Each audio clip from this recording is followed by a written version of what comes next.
Nawasak ang ilang nicho sa public cemetery ng Gerona, Tarlac matapos mabagsakan ng mga sanga ng puno ng akasya. Narito ang report ni Joan Ponsoy ng GMA Regional TV 1 North Central, Luzon.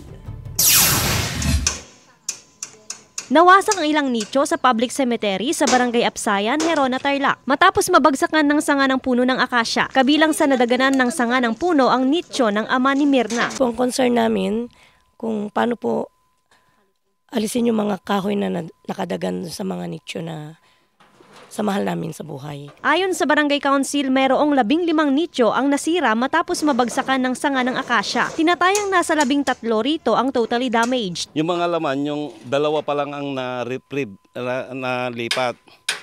Pero yung iba, andyan pa. Unang narespondihan ng Bureau of Fire Protection ang naturang puno matapos masunog noong April 9. Posibleng may nagsunog daw sa puno, dahilan para rumupok ang sanga nito at bumagsak sa mga nicho. Kasi hindi naman basta-basta sariling puno niya magsusunog. Ibig sabihin, may nag-umpisa na nagsunog. May nagkikwento doon na pinaglaruan ng bata. O, 3 bata daw. Siyempre, hindi naman alam kung sino nagsasabi ng to.